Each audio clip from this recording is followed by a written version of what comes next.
सोने के सिक्कों की बरसात ओडिया ओडिशा की लोक कथा।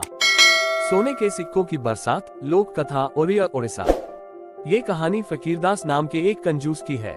उसके पास कई एकड़ जमीन थी। खेती करने के लिए फकीरदास ने कई मजदूरों को रखा हुआ था। वह साहूकारी भी करता था। लोगों को कर्ज देकर फकीरदास उनसे मोटा ब्याज ऐंठता था। उसकी कंजूसी ने भी धन जोड़ने में उसकी काफी मदद की। इस तरह वह गांव का सबसे धनी व्यक्ति बन गया। फकीरदास के लिए सिक्कों की खनखनाहट दुनिया की सबसे मधुर आवाज थी। रात में वह अपने बिस्तर पर काले रंग का एक संदूक लेकर बैठता, जिसमें वह अपनी दिन भर की कमाई रखता था। सोने से पहले सारे धन की गिनती करे बिना तो उसे नींद ही नहीं आती थी। फकीरदास के यहाँ एक मजदूर काम करता था। उसका नाम था सुखिया। उसका परिवार फकीरदास से मिलने वाली रोज की मजदूरी पर ही अपना पेट भरता था। लालची फकीरदास जेब से कभी रुपया निकालकर खुश नहीं था। पैसे न खर्च करने के लिए वह बहाने बनाता रहता।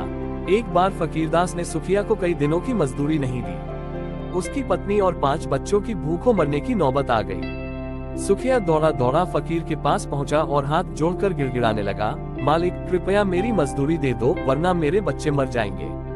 कल आना, कल, अभी कुछ नहीं दे सकता, हिसाब करना बाकी है। तुम्हारी पूरी मजदूरी निकालूंगा तभी तो दे पाऊंगा, कम तो दूंगा नहीं, फकीरदास ने कहा और हाथ हिलाते हुए उसे बाहर का रास्ता दिखा दिया। मालिक मैं हाथ जोड़ता हूँ, मुझे केवल एक दिन का मेहनताना दे दीजिए ताकि मेरे बच्चे अभी अपना पेट भर सके। सुखिया गिड़गिड़ाया।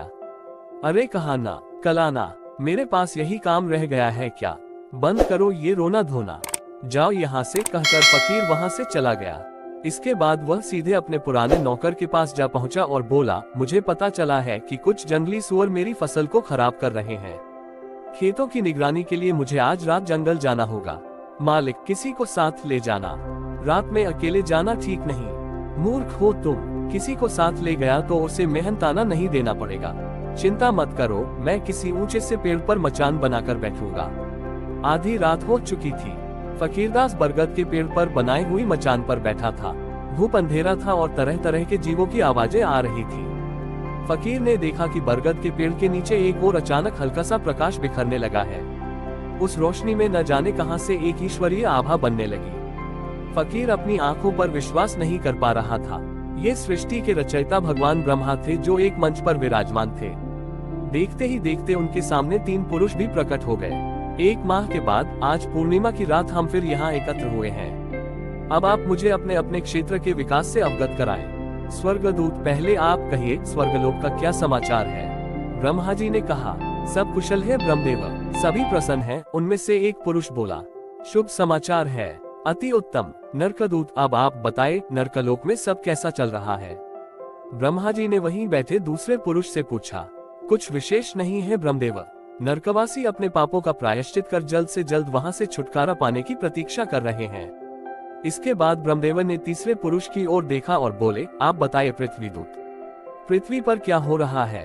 हे देव, पृथ्वी के अधिकांश भागों पर लोग आनंदमय जीवन व्यतीत कर रहे हैं। बस नजदीक के गांव में एक गंभीर समस्या खड़ी है। वह गांव फकीरदास नाम के एक निर्दयी व्यक्ति के दुर्व्यवहार और कुकर्मों से प्रताड़ित है। अब उसके यहाँ काम करने वाले मजदूर सुखिया को भी ले लीजिए। 1 सप्ताह हो चुका है, लालची फकीर ने अब तक सुखिया को उसका मेहनताना नहीं दिया है। उसका परिवार भूख से तड़प रहा है। पृथ्वीदूत ये तो बहुत दुखद है। तुम ये खिला लो, इसमें सोने के सिक्के भरे हैं। कल रात को इन सिक्कों को सुखिया की झोपड़ी की छत से बरसा देना। ये सिक्के उन निर्धन श्रमिकों की हर जरूरत को पूरा करेंगे। इन शब्दों के साथ ब्रह्मदेव ने पृथ्वीदूत को एक थैला थमा दिया। कुछ ही पलों में सब अंतर्ध्यान हो गए और वही अंधेरा छा गया। फकीरदास घर की ओर दौड़ पड़ा। सुबह सुबह उसने सुखिया को बुलवा भेजा। सुखिया, मुझे क्षमा करो, कल मैंने तुम्हारी एक न सुनी, ये लो अपना 7 दिन का पारिश्रमिक। अच्छा, तुमसे एक आग्रह करना था। आग्रह नहीं, आप आदेश कीजिए मालिक, सुखिया ने कहा। फकीरदास के आचरण में अचानक आए इस बदलाव से वह हैरान था। सालों बीत गए इस आलीशान घर में रहते। इस ऐशो आराम से अब मन भर चुका है। मैंने तय किया है कि अब मैं साधारण जीवन बिताऊंगा। पूजा पाठ को अपनी जीवन शैली का हिस्सा बनाऊंगा। एक काम करो, तुम मेरे घर में रह लो और मैं तुम्हारी झोपड़ी को अपना घर बना लेता हूँ। लेकिन मालिक, एक गरीब की झोपड़ी में आप कैसे रह पाएंगे? मेरी चिंता मत करो भाई, प्रभु नाम भजूंगा और रह लूंगा। मुंह खड़ा सुखिया मालिक से कुछ न कह सका। कुछ ही देर में फकीरदास सुखिया के घर पहुंच गया और सुखिया अपने परिवार को लेकर फकीरदास के शानदार मकान में। फकीरदास बड़ी बेसब्री से रात का इंतजार करने लगा। पृथ्वी दूत की प्रतीक्षा किए बिना ही फकीरदास झोपड़ी की छत पर चढ़ गया और उसने छप्पर में एक बड़ा सा छेद कर दिया। अब पृथ्वी दूत को सिक्के गिराने में परेशानी नहीं होगी, उसने सोचा। समय बीतता गया। सुबह हो गई, लेकिन ब्रह्मा जी के दूत या सोने के सिक्कों की कोई खबर नहीं थी। पृथ्वी दूत व्यस्त होंगे। सभी धरतीवासियों का दायित्व सिर्फ उन पर जो है। हो सकता है सुखिया के लिए वह समय न निकाल पाए हो, फकीर ने सोचा। फकीरदास हर रात पृथ्वी दूत का इंतजार करने लगा। उसे उम्मीद थी कि झोपड़ी में एक न एक दिन सोने के सिक्कों की बरसात जरूर होगी और वह सबसे धनवान बनेगा। ऐसा करते करते अगली पूर्णिमा आ गई। देवताओं की बातचीत सुनने फकीरदास दोबारा जाकर मचान पर बैठ गया। आखिर पृथ्वी दूत ने ब्रह्मा जी के निर्देशों का पालन क्यों नहीं किया? आधी रात के बाद ब्रह्मा जी तीनों दूतों के साथ प्रकट हुए।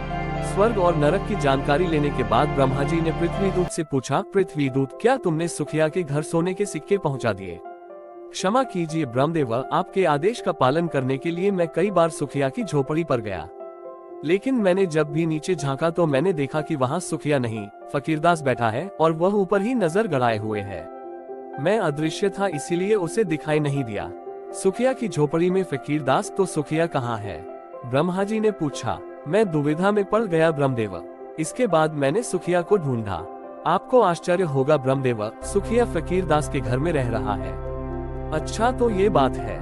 फकीरदास को हमारी योजना की जानकारी मिल गई है, तभी उसने सोने के सिक्कों के लालच में सुखिया को अपने घर में भेज दिया और स्वयं दीनहीन झोपड़ी में डेरा जमाए हुए है।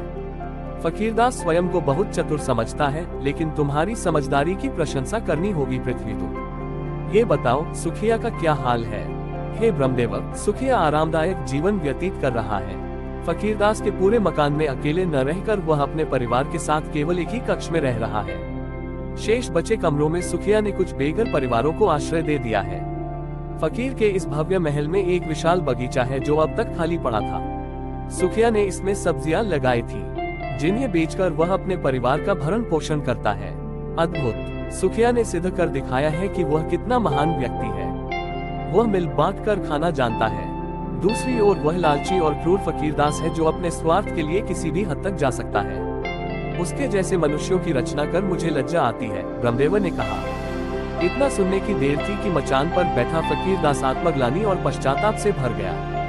वह तुरंत मचान से उतरा और ब्रह्मा जी के चरणों में गिरकर बोला, हे ब्रह्मदेव, नहीं हूँ वह नीच मनुष्य फकीर। क्षमा करो ब्रह्मदेव, क्षमा करो। मैंने बहुत पाप किए हैं। सुखिया के परोपकारों ने मेरी आंखें खोल दी। मैं अपने पापों का प्रायश्चित किस तरह करूं? अपराध का बोध होना प्रायश्चित की ओर पहला कदम है। निर्णय तुम्हें लेना है। इतना ही कहकर ब्रह्मा जी तीनों दूतों के साथ अंतर्ध्यान हो गए।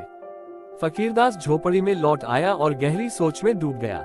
अगले दिन उसने अपना सारा धन निर्धनों में बांट दिया और सदा के लिए गांव छोड़कर पुरुषोत्तम क्षेत्रपुरी का पुराना नाम के लिए निकल पड़ा।